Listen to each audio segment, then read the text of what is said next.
afternoon, everyone. I'm Rosanne Foust. I'm the president and CEO of the San Mateo County Economic Development Association, better known as SAMCEDA.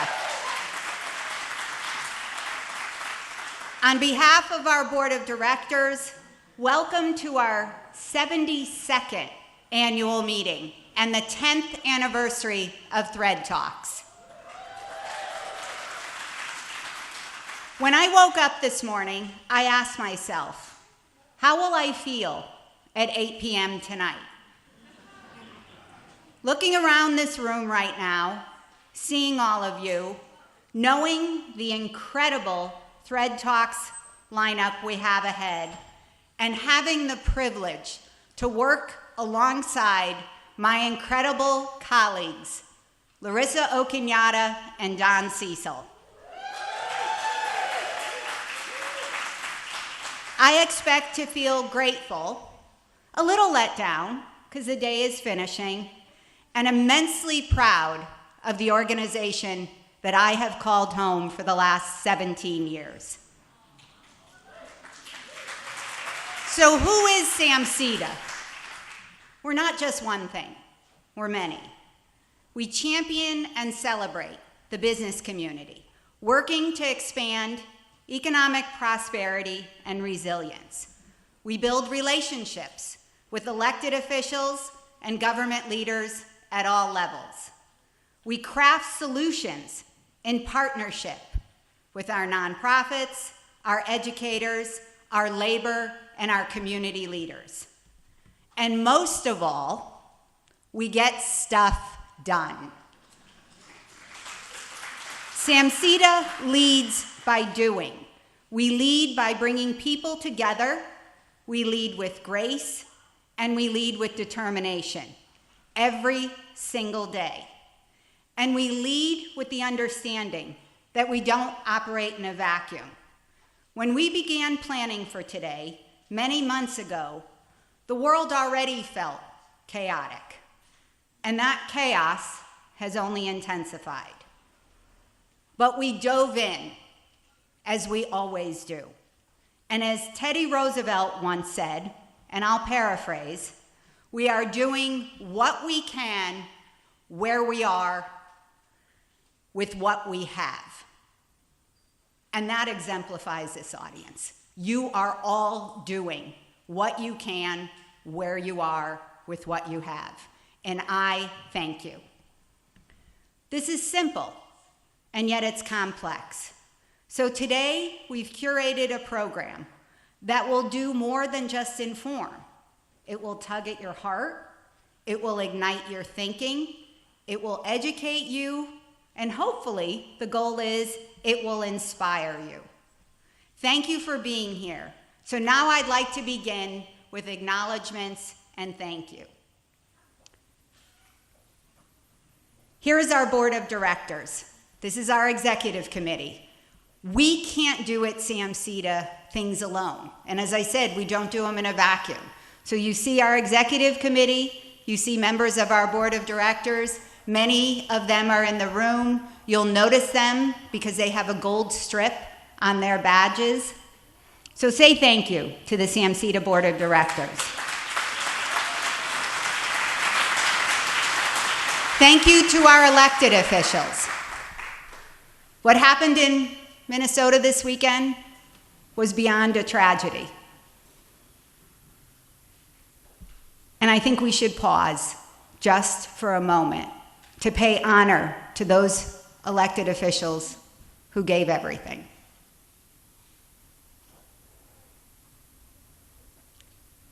Thank you to all the elected officials in the audience. No matter where you serve, if you're on a city council, if you're at the state level, the federal level, a special district, would you all please rise so that we can say thank you?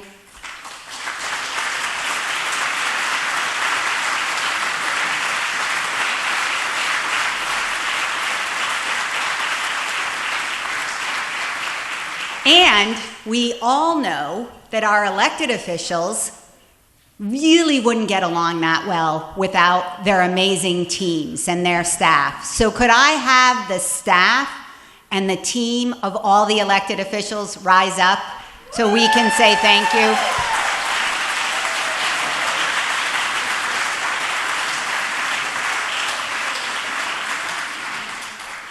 And our sponsors.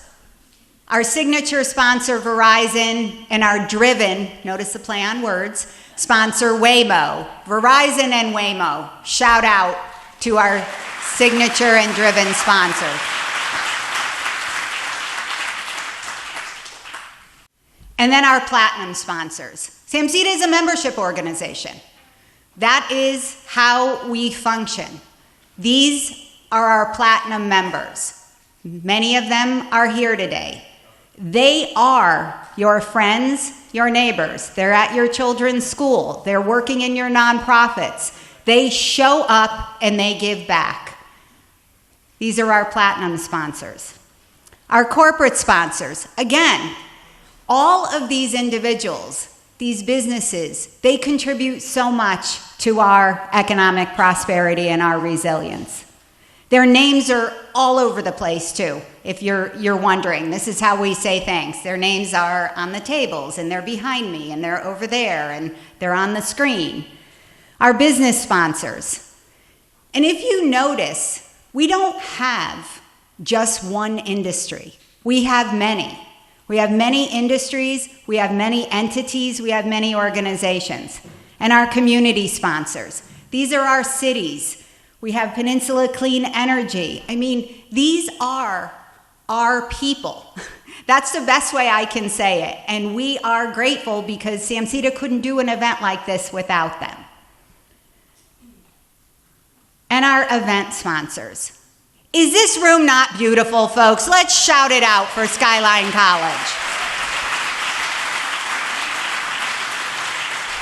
Our chancellor is here, Dr. Melissa Moreno. We have the interim president at Skyline. We have CSM's president, Dr. Nguyen Arante and Manuel Perez. They are here. And Kim Lopez, I know, is in the house from Kenyatta. There you are. So look at our chancellor and our 3 college presidents. We are very lucky. So what's the history behind THRED Talks? Why did we start it? Well, because we wanted to weave San Mateo County and the greater region together. We wanted to bring people that could inform and inspire. We wanted to showcase really what people are about from a professional perspective as well as a personal perspective.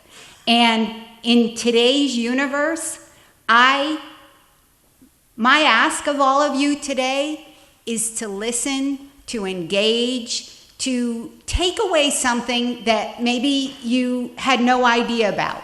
Go up to our THRED Talk speakers. Go up to our sponsors. Go up to somebody that you don't know. Introduce yourself. Because the way we are going to manage through this chaos is by being human and being kind. And if you can't be kind, be respectful. And if you can't be respectful, my suggestion is be quiet. So I am going to bring up our first THRED Talk speaker, Olivia Asuncion. Olivia?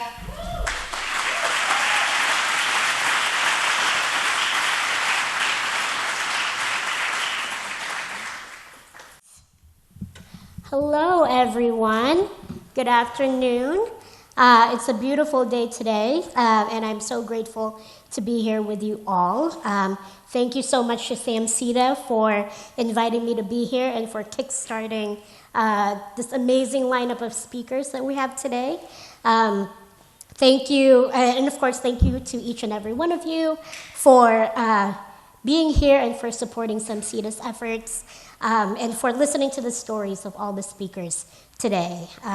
Please know that you just being here and listening to me talk about accessibility and disability rights, that you have become a valued ally to the disability community. So before all else, I wanted to properly introduce myself. My name is Olivia Asuncion. I'm an architect, design researcher, and accessibility advocate from Oakland. My pronouns are she, her.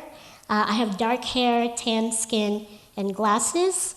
I sit in a power wheelchair, and today I'm wearing a sleeveless mint-colored top with white pants. Now, I want you to think about what happened just now. As part of my introduction, I went and I took the time to describe myself, described how I looked, described what I was wearing. While most of you can see those attributes already, hopefully, about 5% of the US population might not have been able to because of some form of vision-related disability.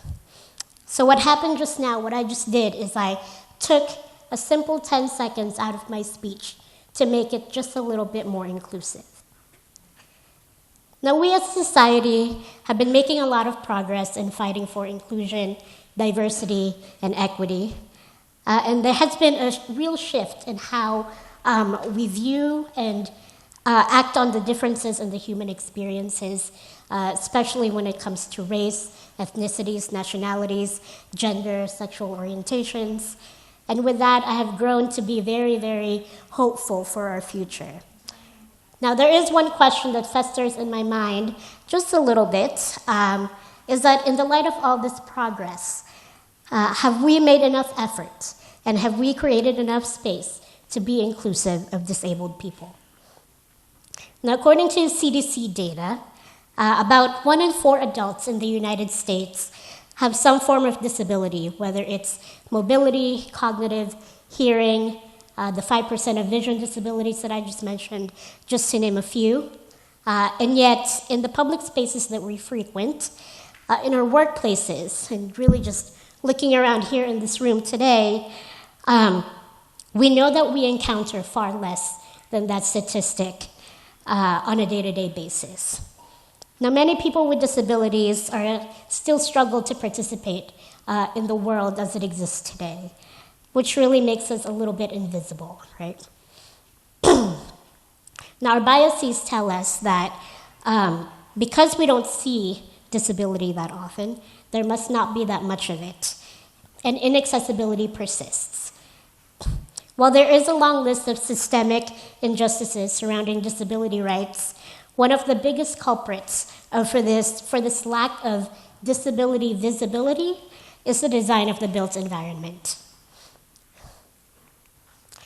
Now, I grew up living and going to school in a small town in the Philippines. The country at that time was severely ill-equipped to accommodate any form of disability. Now, this made it so challenging to physically, socially, emotionally navigate, especially for a disabled kid who just wanted to play and move around like her friends. Now, I was 11 years old when I moved to the States, and one of the first things that I noticed was that sidewalks were paved evenly, and there were curb cuts at the end of it, which seems so mundane to us now, but I used to have to be carried across gravel pathways riddled with fast, unattentive cars just to cross the street. But at that moment, at 11 years old, I was able to roll off that curb and cross the street all by myself for the very first time. It was then that I realized that the power that the accessibility of space had in creating independence, creating autonomy, and creating opportunities for disabled people. It was then that I realized that I wanted to create that same empowerment for others. Now, I have devoted much of my career advocating for accessibility, and because of that, I get to do really incredible things, like doing a Fulbright research project, getting appointed by President Biden as a public member of the US Access Board, participating in events like this, and getting to influence the design of spaces every day as my job as an architect. In every role that I place accessibility right at the center of it. At the start of my career, I worked on public projects, particularly public safety buildings, like the Palo Alto Fire Station number 3, a next-door neighbor to San Mateo County.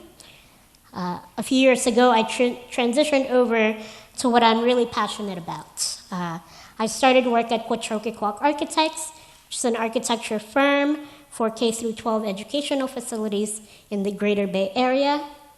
And what I really appreciate about working on schools is that it's an opportunity to invest in an inclusive foundation for young people. These kids are spending a good chunk of their lives during their most formative years in these learning institutions. And I wanted to invest my time in creating spaces where experiencing radical inclusivity is the baseline for these kids. Now, another sector of my life's work is centered around design research. I fell in love with research when I went to grad school at the University of Oregon. I worked on projects that assessed accessibility, or in many cases, inaccessibility of fire and life safety codes. And I have been working with University of Oregon professors on a post-occupancy evaluation of the Ed Roberts campus, which is a 2-story universally designed building in Berkeley. Y'all should check it out. They house several disability organizations and services. But the most fulfilling project of them all was my Fulbright research project, where I went back to the Philippines to experience how accessibility has changed, particularly in elementary schools. Now, in the 20-plus years that I had been away, several legislations were passed defining inclusive education and requiring accessibility in public education. But what I have unfortunately discovered is that despite these accessibility codes, enforcement was almost non-existent. I consistently ran into glaring issues that inhibited the safety, independence, and quality learning of disabled students. But what I also learned is that there are schools, special shout out to Cavite Institute, that so desperately wanted to serve and accommodate their disabled students. While they did not have the knowledge or the expertise to make their school fully accessible, they tried anyway. While their work was not technically to code, they achieved accessibility and inclusivity solely from their commitment and dedication to do what's right. They understood the influence that accessibility had on the education of disabled students. And all of that was enough evidence to conclude that accessibility has never been a code or legislative issue. It has always been a human rights and human needs issue. Now, I have been blessed in the last few years that organizations like the American Institute of Architects, the Smithsonian Institute, the Co-Design Collaborative, and today SAMCEDA have helped me build a platform to talk to like-minded individuals like yourselves about my work and its importance. Much like the Cavite Institute, there are many of us, community stakeholders, designers, developers, policymakers who are itching to do good work and craving to build more inclusive communities, but may not know how to further proceed. So, how do we create a more inclusive world through the built environment? Well, I'd like to urge you all to remember these 3 things: to learn, to speak out, and to invite change. We must first and foremost listen and learn. There is a famous quote, often repeated in disability rights movements. It is, "Nothing about us without us." Again, it's nothing about us without us. And that means that we must listen to the lived experiences and seek out resources produced by disability communities and their allies to fully understand the challenges they face navigating an inaccessible world when we make our design choices. The anecdotes, the expertise, and the experiences you'll gather are far more important in learning how to design more inclusively than any form of code or law. So listen and learn. Next is to speak up and speak out. The more we speak out and advocate, the more we make our world just a little bit more accessible, and more disabled people are able to navigate this world. And with more disability visibility, we learn even more about the challenges they face, and we create a whole new generation of accessibility advocates that will put us closer to becoming fully inclusive.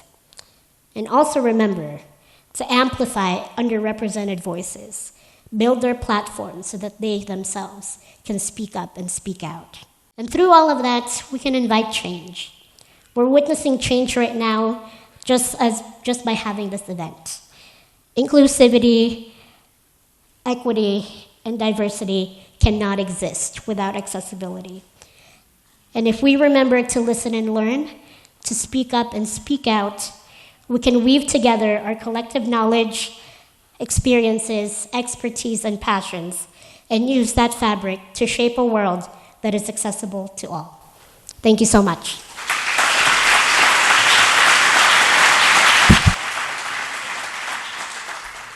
Thank you so much, Olivia, for kicking us off with our first THRED talk.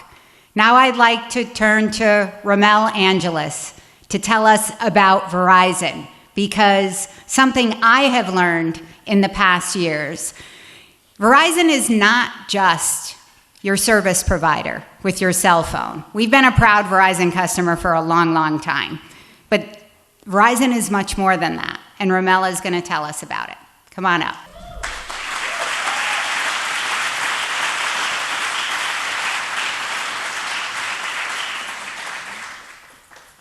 Hello, my name is Rommel Angeles, and I'm the Associate Vice President of Verizon Wireless here in Northern California. Thank you for having me this afternoon, and thank you, Rosanne, for organizing this such amazing event today. I'm here to talk about Verizon.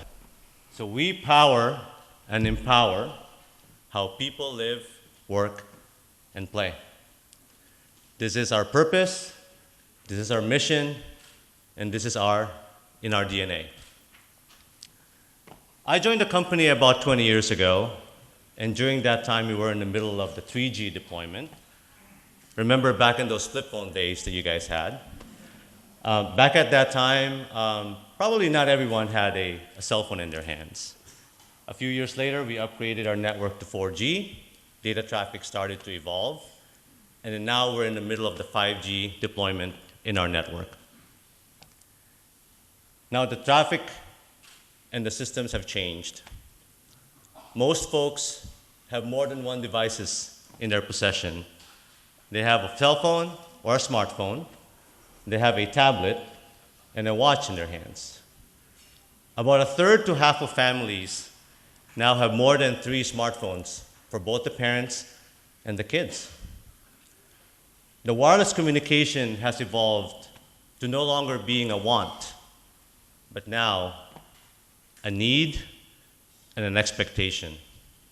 Our constituents, our residents, expect it to work whenever they want to use it. So how does Verizon support that? We do a lot of ways to make that happen for our customers, but I'll focus on 4 things. Number 1, we invest heavily in our network. Just in 1Q 2025 alone, we invested about $4.1 billion to upgrade and improve our network nationally.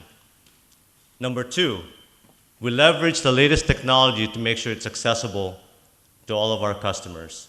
We are in the middle of our 5G deployment, and happy to report that in the Bay Area, we're mostly 5G covered here in our greater community. Number 3, reliability is in our DNA. Before we do major upgrades in our network, we follow this process called prepare, pause, and confirm. And lastly, we partner with the community and the emergency responders to support events, mass calling events, or disasters. You can see some of our assets outside those red vehicles out there. If you haven't had a chance to see it, feel free to stop by and check it out. We deploy those temp assets to make sure the emergency responders have access to our network when they really need them. In order for us to be connected to the community, Verizon is organized in a regional fashion. I lead the Northern California and Nevada team based here in the Bay Area, and I have 18 counterparts throughout the country that do the same thing. So we are local and we are embedded in your community. I started Verizon about 20 years ago, as I mentioned earlier, and I have led different departments within the company, from project management, real estate, construction, and system performance. And I've also had the opportunity to work in different parts of the country, here in Northern California, the Midwest, and New York City. But the Bay Area is my home, and I've spent 14 years of my career here, and I'm very happy to be back.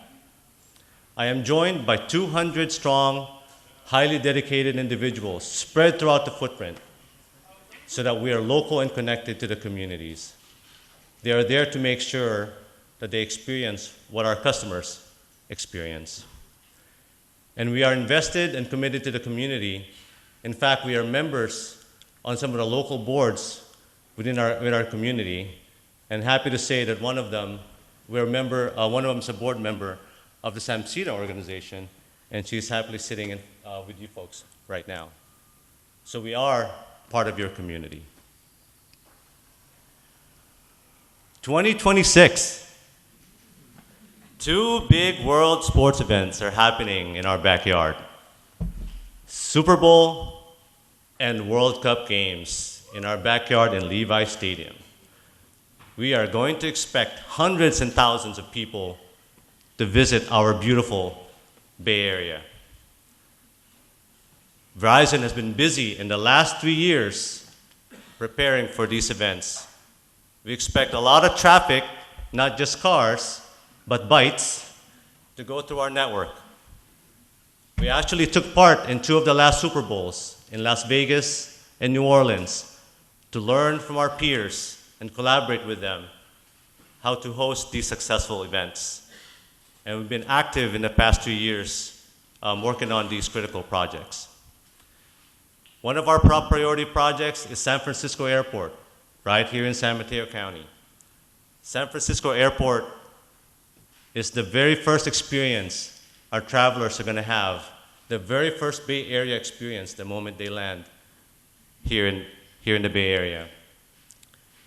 And there we expect a lot of our visitors to traverse through San Mateo County, up and down from San Francisco to the South Bay, hopefully stopping in between to check out our beautiful towns. And we are investing a lot of projects and a lot of dollars in projects here in San Mateo County. So we know how to do it, and we're prepared to do it to support these events that are happening here in a few months. I do want to end with a story on one of our sites. On October 2020, a neighborhood fire hit a certain community in San Anselmo. Most residents were unable to make a cellular call because there was lack of service in the area and the landlines were down. This area has traditionally been very challenging to deploy a cell tower, even though we in Verizon would like to, because of restrictive zoning ordinances and community opposition. Other than the households that were damaged during that fire, unfortunately, one life was lost. Soon after, the community reached out to all the 3 carriers and asked, hey, can you help us? We would like to put a cell site in this area. No other carrier raised their hand but Verizon. We answered the call. We partnered closely with the city staff, with the county supervisors, with the community, and worked diligently on this project. Happy to report that in May of this year, we turned up that cell site and we enabled connectivity to the residents of that community. Why am I telling this story to you folks?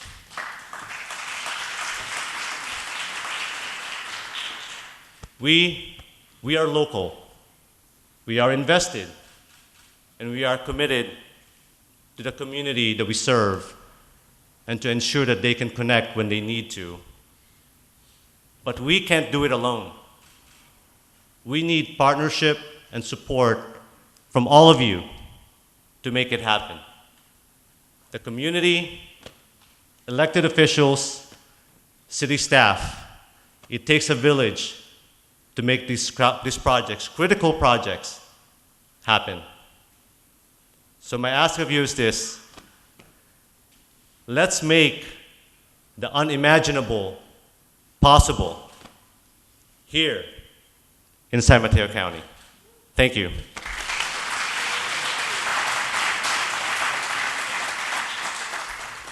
Don't you love that? Let's make the unimaginable imaginable. Think about it. Are you getting to understand a little bit more about THRED Talks after our first two speakers and why we curate the way we do? This is to get you thinking, folks. This is to get you connected. This is for you to go out and visit the vehicles outside, the tables over there. Sit down and have a conversation with Olivia. Find out what each of you can do to make our community stronger. You're all doing a lot because you're here. And just know that that is appreciated. Our next speaker, can you believe, folks, that YouTube was founded 20 years ago? Where were you 20 years ago? Some of you probably were in high school, but we won't go down that path. I'm guessing, looking around the room, so that's a good thing. It is a very good thing. But we're going to bring up Evan Engstrom from YouTube to talk to us about the creator space.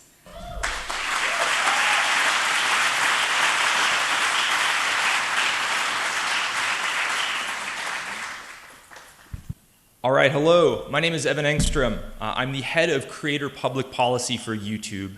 And my job focuses on ensuring that creators have a voice in the public policy space and that policymakers understand what the creator economy is, why it matters, and what they can do to build a creator ecosystem wherever they live.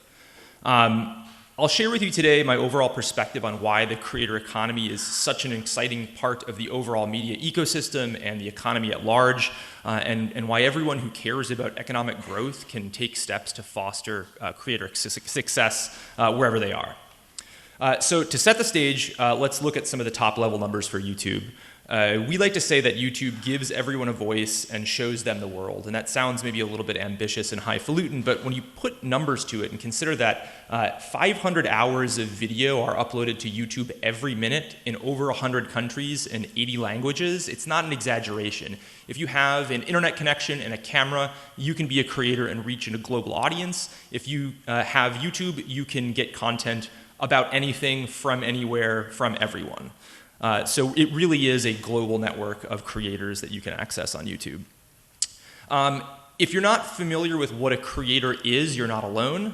When I talk to policymakers about it, you'd be surprised at kind of the questions they ask and then the lack of understanding about the internet at all, much less a creator.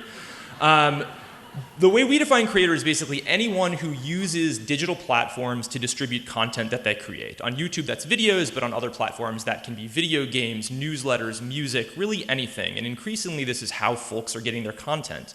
On YouTube, you access it through your channel. So you go to the YouTube website, you go to a creator's channel, you can see all their content. And when we talk about the creator economy, I think that's the important term to understand here. The creator economy is the folks who are creating the content and distributing it, but critically it's also all of the sort of support infrastructure that creators use to produce their content. So that's video editors, that's producers, managers. There's a whole universe of folks that are a part of this economy, and it's a pretty significant thing, as we'll talk about today. So when we talk about YouTube's impact, we like to talk about the economic, cultural, and social impact that we have, which is kind of the same lens that I use when I try to explain to policymakers why creators are so important. I like to basically say, you should care about creators because they're economically important, right? They have a huge contribution to job growth and GDP. They're artistically important. This is really high quality stuff. It's not sort of the cat videos and grainy handheld footage you might think of when you think of the early days of the platform. And critically, it's socially impactful, right? This is content that you can't find anywhere else on broadcast media. So the economic piece is probably the most well documented, but it's kind of hard to overstate its importance. how we did this, how we sort of created the creator economy. I guess we like to say we created it, but a lot of people involved.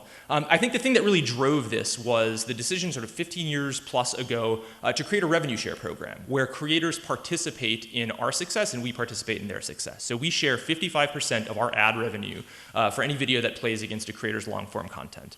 And they get to use that money to reinvest in their channels, so creating more and better content. We use some of our money to reinvest in our programs, creating this virtuous cycle of innovation, which allows more creators to come on the business, to come on the platform and build their businesses and grow. It's not just rev share. We've introduced other ways to monetize over the years, whether that's things like super chat, where if you're doing a live stream, you can pay to have your comment or question go to the top of the chat so you can interact with your favorite creator. You can sell memberships to give members exclusive perks that only members can have, and YouTube shopping, where you can purchase stuff. So there's a lot of ways to make money, and this has had a huge impact. From 2022 to 2024, we've paid out $70 billion to creators, artists, and music partners. That's a huge amount of money, and it's really creating a whole ecosystem of business success.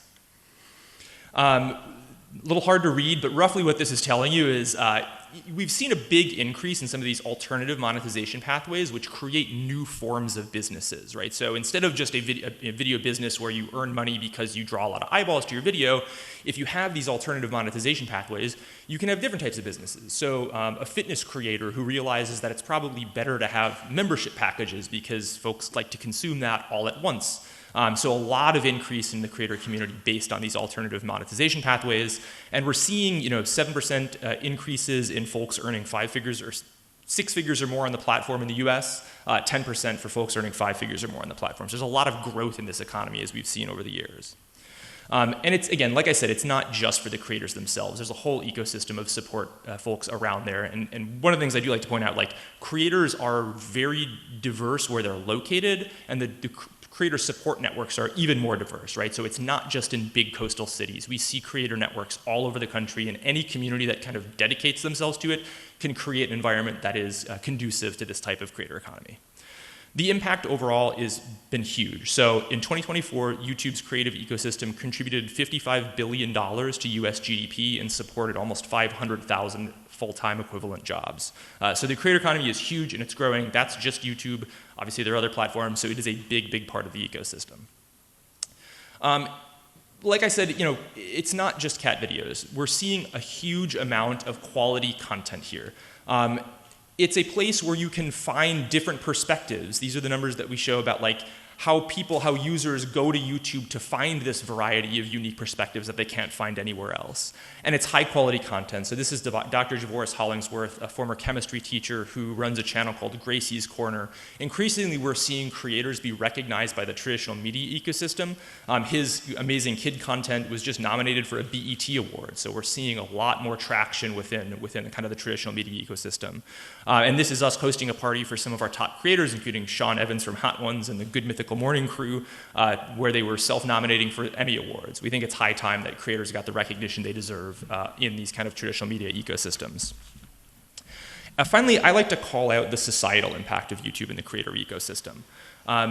I think this is the piece that's perhaps most important in some ways. YouTube is a place where people learn, right? 92% of people in the US go to YouTube to gather information and to fix practical problems. It's really, it's where I go to learn, right? If I want to teach my kid algebra or figure out how to fix a broken washing machine, it's the first place you go. Anything you want to learn, you can learn on YouTube. And what's fun is, creators will learn on YouTube and then go on to do their own creation, whether that's advanced mathematics or learning how to barbecue or starting a farm business. It's this kind of virtuous cycle of learning and production that the creator economy is so great for. And increasingly, it's important for educational value. I think that's when I talk to policymakers, perhaps the number one thing I love to highlight, folks use YouTube to learn at all levels of the education system. 86% of US teachers use YouTube in the classroom.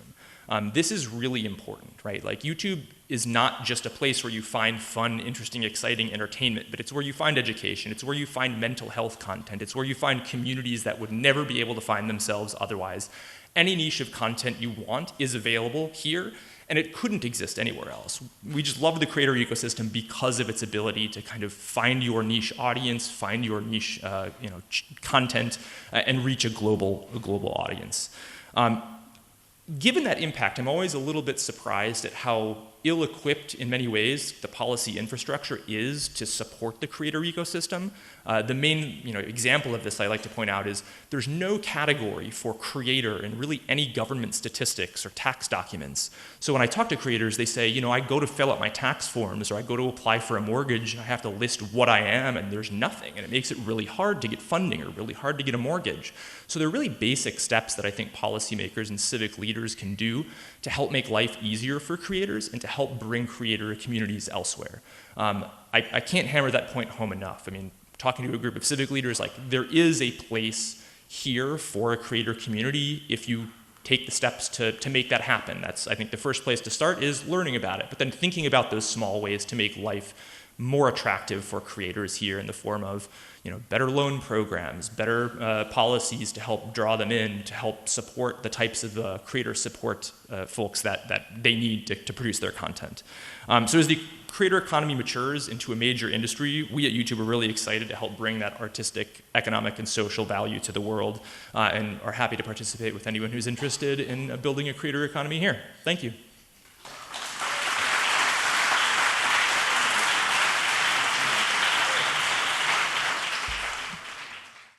So I saw a few phones coming out. I think people are looking to figure out how they can sign on to be a creator. I kind of am thinking to myself, well, what talent would I have? Because I watch all the YouTube videos on how to put things together. I like to fix things. But I want to point out, YouTube is homegrown. San Mateo County, City of San Bruno, and our mayor, Rico Medina, thank you for having YouTube in your community and letting YouTube expand, too. Way to go. So our next speaker, Luz Urrutia. Luz is somebody who I consider a mentor, a friend, and somebody who inspires me. I first met Luz during the pandemic. She's the CEO of the Accion Opportunity Fund, the largest CDFI, and Luz will explain what a CDFI is, in the country. What an amazing and incredible individual. Then, fast forward to 2 years ago, and I was fortunate to be asked to join the board of the Silicon Valley Community Foundation. Thank you to the CEO, Nicole Taylor, and Marie DaCosta and Moses Zapien, who are all in the house today. And Luz and I serve on that board together. Luz, come on up.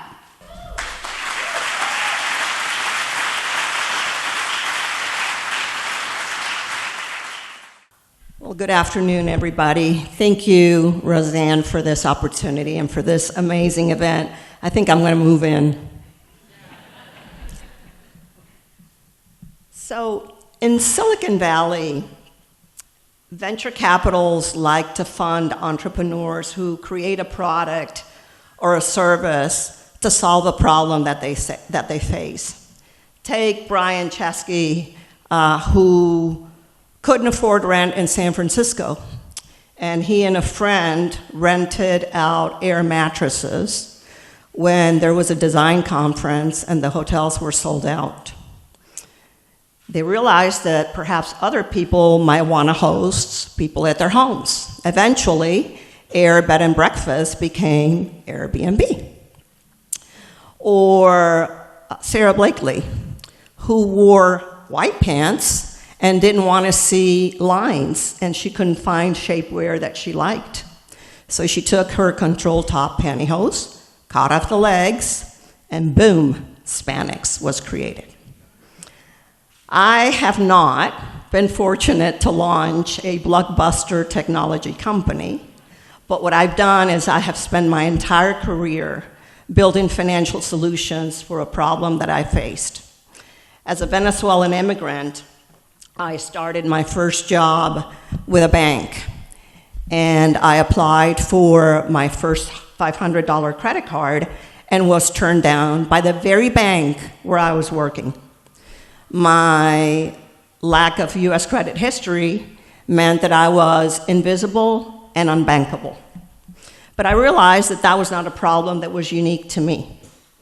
It was more systemic barriers that impacted thousands of immigrants like myself.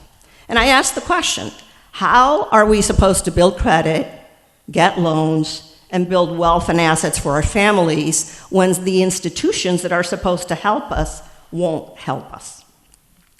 But that denial lit a fire in me, and it made me realize that I needed to have a fearless resolve to advocate on behalf of underserved communities.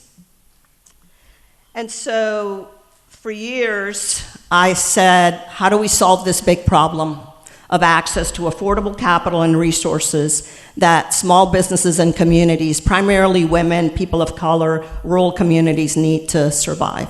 So fast forward 21 years, I went and formed a bank for the Latino community to provide access to affordable financial services for people that had no credit or little credit that had been left behind by the mainstream financial system. And since that time, I've continued to expand my impact through leadership roles in financial services company with one goal: to build a more inclusive financial system that works for more people. So I'll provide a little bit of background on the challenges that small businesses face today when trying to access capital. Small businesses, as we know, are the heart of our American economy. In 2024, they generated 44% of the US GDP, and since 1995, they've created over 60% of the private sector workforce. Yet they have a very difficult time getting access to the resources that they need. An astounding 80% of small businesses say they have no confidence in being able to access capital, and 38% of small businesses in this country fail because they don't get access to loans. And so you're probably asking by now, well, where are the banks? Why are they not lending money? Well, banks don't like little loans. Banks look at loans $1 million and greater because they believe that the businesses are too risky, the loans are too small, they're not profitable, the business owner doesn't have credit, the business hasn't been in place for 3 years, they don't have the documentation that they need in the application, on and on and on. And so what that does, it creates a big void. And when there is a void, we all know that others come in to fill it. And predatory lenders, primarily high-cost loans, payday lenders, merchant cash advances, they come in and they prey in small businesses. They provide very opaque terms with interest rates in the high double and triple digits, which create havoc for small businesses. And over time, businesses fail because they don't have access to capital. I joined Accion Opportunity Fund in 2017 because I believed that there was a better way for me to make an impact. So up until then, I felt like I was working with hammers and nails. And when I came to AOF, I realized that now I had this beautiful set of electric power tools. Accion Opportunity Fund is the leading nonprofit. It was created right here in Silicon Valley by an energetic young MBA graduate named Eric Weaver. His first loan was for $500 to Rosa, the creator and the founder of Paradise Flowers and Gifts in 1994 here in Redwood City. Since then, a lot of loans have been given to Rosa, and 30 years later, she is thriving because it's amazing what good capital can do for small businesses. Today, we provide affordable loans, business advising, and support networks for underserved small businesses, mostly owned by women, people of color, and those in rural communities that have been left behind by the mainstream financial system. And our approach is all-inclusive. We provide lending and learning because we know that the combination of the two is really what drives economic mobility and financial opportunity for these underserved entrepreneurs. And we have not only filled the gap, but we believe that we have improved on how to access affordable capital and responsible lending and learning. Over the past 30 years, we've deployed over $1 billion to more than 34,000 small businesses. We've helped 4.5 million businesses with educational resources. Our loans have created tens of thousands of jobs, and we've invested over $2.1 billion by increasing wages, spending, and tax revenues. In San Mateo County, we deployed about $15 million to more than 650 businesses. So how do we say yes when banks say no? First and foremost, we get to know our customers. We define and create automated credit scoring and underwriting models that really fit the needs of every customer. And with every loan we make, those models get smarter.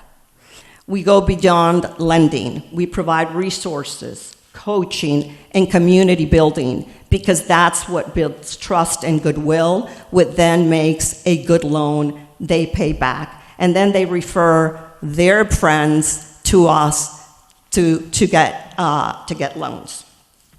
And we also focus on high tech and high touch. So we pair our digital tools with multilingual live agents that can guide customers through the process, because many of them are first-time borrowers, and our teams look holistically at other markets of creditworthiness. So when I look at this group, I feel a kinship. I think that what we all have in common is that we all believe in the promise of America. We believe that America should be a place of opportunity, and it's better because each and every one of us brings something and contributes something, no matter our background or where we came from. What this means for AOFS specifically is that we think that someone with grit and a good idea should have an opportunity to bring something that lasts. But too many are locked out of the system, and what we say, if they're not willing to bet on you, we are. When we talk about equity, we're not talking about redistributing scarcity. We're talking about expanding opportunity. What does this look like? It looks like Rosa, who came to the US, Redwood City, opened a business to build a better future for herself and for her family. It's also about veterans launching machine shops, home cooks building and starting their mobile food trucks, farmers investing in their operations, long-haul truckers investing in their rigs. Equity means that the corner coffee shop has the same shot at a responsible loan as the national chain. It means that we invest in people who have been left out, not because they're not capable, but the system never saw them. We back overlooked people, places, and ideas, because we know that when we give a business a loan and they pay us back, we take that money and we give it to another business. And friends, that's not charity. That's smart business economics. We are building a movement at AOF, not just a business model. California is our home court, but we play at the national level. We started in California, and that's where the majority of our lending has gone, northern and southern. We just launched the SoCal Rebuilding Fund to help businesses recover from fire. But this is just the beginning. This is just the start of our journey, and it's not just about us. We believe, as the largest small business nonprofit lender, that people should understand that there's nothing small about small businesses, and that investing in businesses is good businesses. And if we can continue to scale and help small businesses thrive, we will be able to attract more capital into the segment. I want to leave you with this thought. The last decade has been characterized by increasing wealth inequality and decreasing economic mobility, particularly for communities of color. Together, let's make a commitment that the next decade will be characterized by equity, inclusion, and shared prosperity for all. Thank you.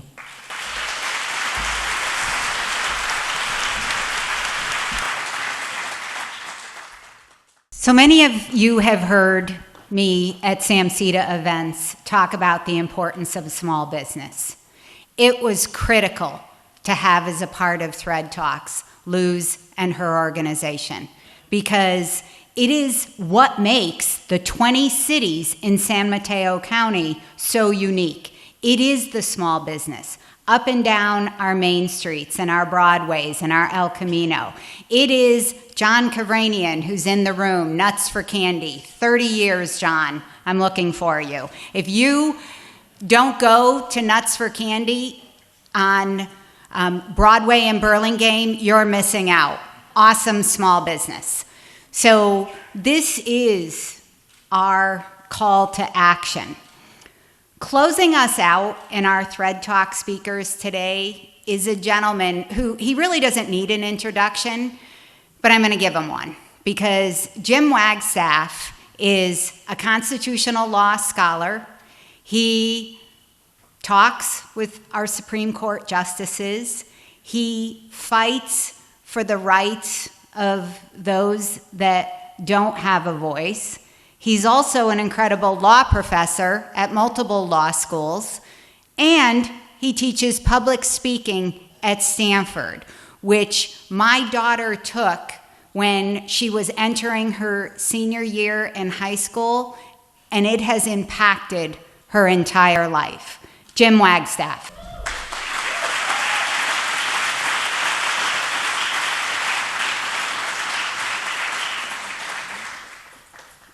Thank you so much. Thank you for that nice introduction. I'd like to start off with the notion that this is me, and let's work our way to the next one. How about this? Well, you know, if you'll notice, there is me. My publisher says I have to have an avatar. So there's my avatar. Now, you may think with this photographer friend of ours that I'm one of the Kardashians, but I'm not. The fact of the matter is that my grandson says I look like Papa Smurf, so let's not get too big on our britches in this particular regard. I recognize something, that age does not always bring wisdom. Sometimes it comes alone, so that's me. So I teach public speaking at Stanford. I taught your daughter. She was a lovely student to have. Bruce Bean is here, teaches the class with me. So I thought, well, maybe I should talk about the normalization of insanity, such as thinking about Donald Trump as a public speaker. But he does all the things we say not to do. He rambles, he appeals to base values, he simplifies complexity, he talks in jargon, he sells feelings, he engages in hell-on attacks, and he's incredibly successful. So it's my constitutional law teaching I want to talk about here today. The normalization of legal insanity. So if you're having a reaction right now, a visceral reaction to Trump 2.0, let me say something. My wife, Karen, has a solution. She bans any image or mention of Donald Trump in our household. But here's the problem. It's this. The problem is, by doing that, you miss the whale. My wife, Karen, says that I'm nosy. At least that's what she writes in her diary. So the fact of the matter is, what's happening? We are becoming numb, not just in this crowd, but across the country, to Donald Trump. There are chaotic orders, bizarre tweets, race travel bans, sexism, scapegoating, braggadocio. You might recall that the war in Russia and Ukraine was going to end on the first day. So what's happened to us? If you've lived long enough, you realize that we've normalized things that would ordinarily, a single act would disqualify someone running for president. Nobody cares anymore. It's page 11, and the next day nobody remembers. So let's take a look. 34 felony convictions. Ho-hum. But of course, the first 100 days will be days of greatness. And the first 100 days are going to have executive orders. And certainly across the board, if a president provided pardons to people, felons, there might be a discussion. How about crazy tariffs? No, big deal. How about, are we getting up in arms? We have ICE raids in Los Angeles. Or we have, of course, downsizing of federal workers. We have things that are going on this way. You've seen these things in this particular regard. These are the things that affect America. So we have the downsizing of the World Health Organization, news organizations, higher education such as Harvard, law firms. And we're going to defund a lot of things. We're going to defund FEMA. We're going to defund Voice of America. We're going to defund NPR. And guess what, everyone? We're not up in arms. The man sells Bibles and watches.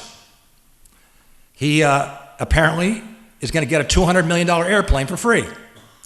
And he makes $1 billion on cryptocurrency. You might recall the uproar for Hillary Clinton when she got $100,000 for Whitewater.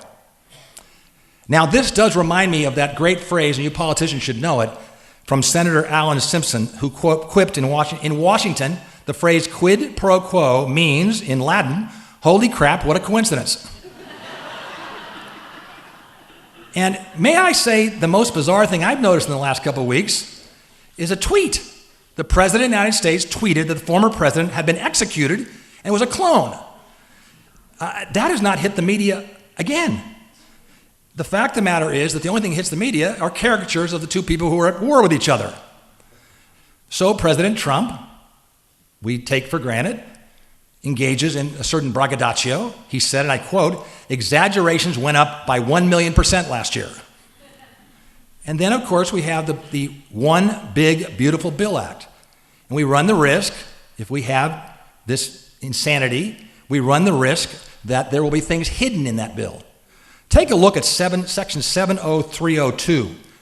That's in the new bill. It just came out of committee yesterday. It's going to limit the power of federal courts to issue injunctions against government officials.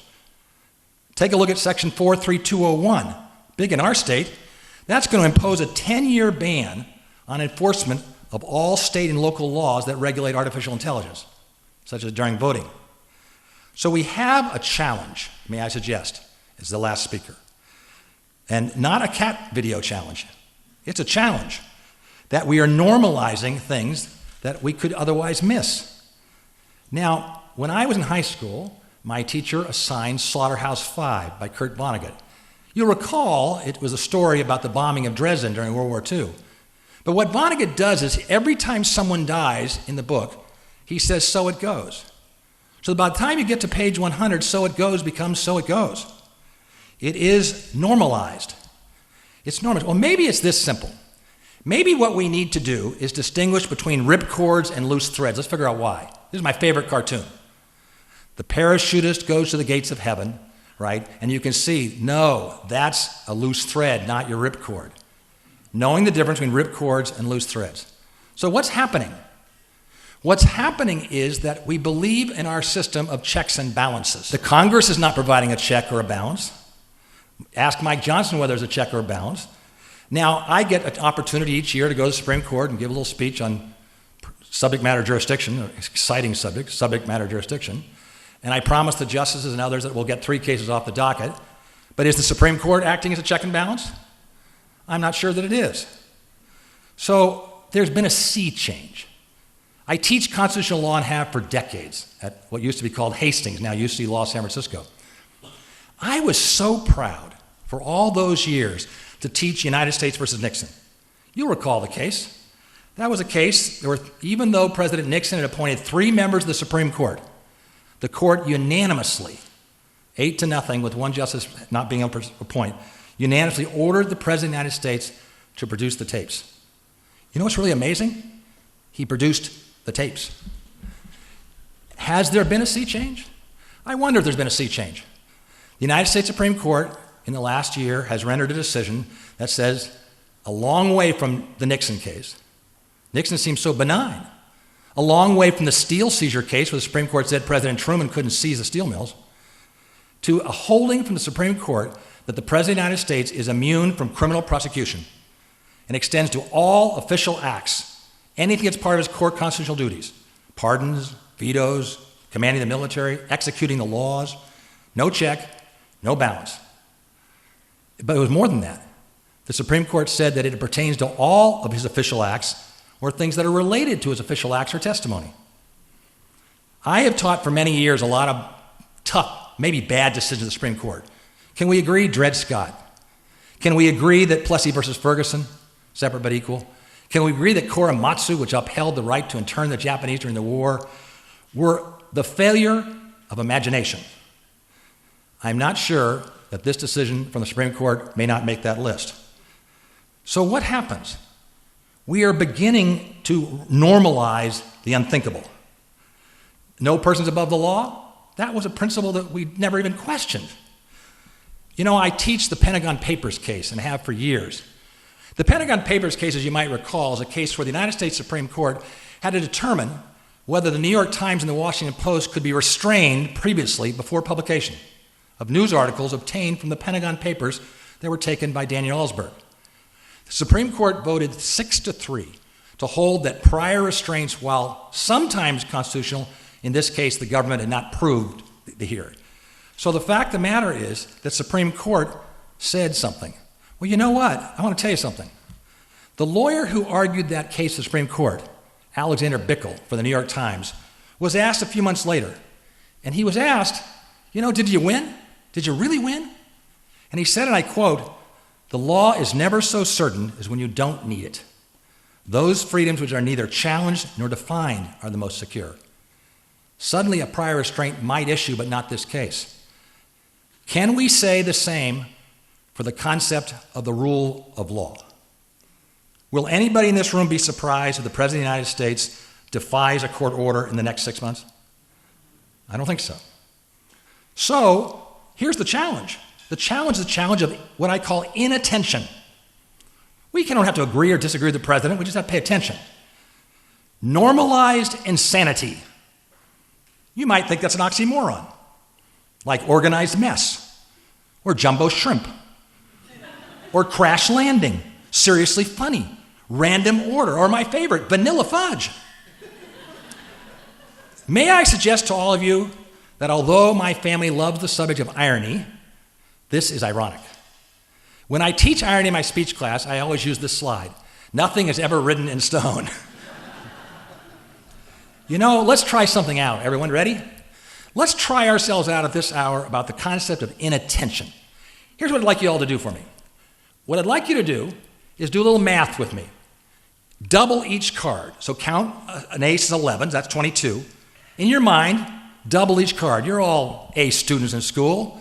You want to win this test, so double each card. 11 times 2 is 22, 2 times 2 is 4, etc. All right? Can somebody shout out what the answer is? What's the answer? We're doubling the 11. 22 plus 4 plus 6 plus 8 plus 10. Okay, you're all flunking, but that's okay. But guess what? You were all so fixated on the math. Guess what? Did you notice that the 4 of hearts was black? You were so focused on the math and getting it wrong that, in fact, you missed that the 4 of hearts on the original slide was not there. So our challenge is attention. The solution is simple. Next time we vote, remember this admonition. Never hire an electrician with scorched eyebrows.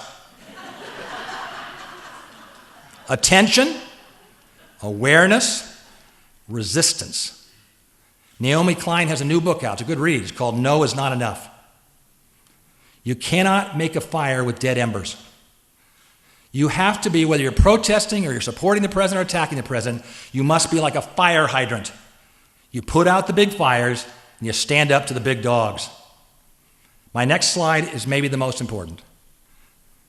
Challenge people with more power than you and support people with less power than you. If you apply that principle to whatever political philosophy you hold, whether you agree or disagree, because at the end of this speech I'm going to be audited. But the fact of the matter is that you do it. So now let me end with this if I could. Let me end with this. Several years ago, the amazing poet laureate of Ireland, Seamus Heaney, he was near the end of his life. He was in a hospital in Dublin. Keeping watch because he was on the verge of dying was his wife Marie and his son Michael. They had been, as so many of us have in that situation, sitting and waiting. And the doctor said, "You've been here for days. Go get some lunch. Go get some lunch." Seamus Heaney, who knew he was going to die, once they left the room, he pulled out his cell phone. On his cell phone, he typed out a text. You know what the text said? In Latin, he said, "Noli timere." He sent the text to his wife, Marie, and then he died. His last words of his life were the Latin phrase, "Be not afraid, noli timere." You know, that is, I suspect, what the theme of my entire presentation is. Pay attention, be aware of the powers and the absence of power, and remember that there's a street sign you have to pay attention to, whether you're protesting or not. That street sign is, "This is possible." Thank you.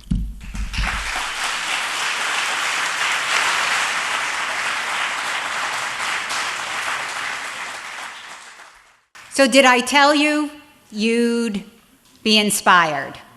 Did I tell you it would tug at your heart? Did I tell you that this is a special day with amazing, amazing speakers? I am eternally grateful to each of you. Thank you to our sponsors, to all of you for attending today, and look at the beautiful view and the sun is shining. And it is possible. Thank you.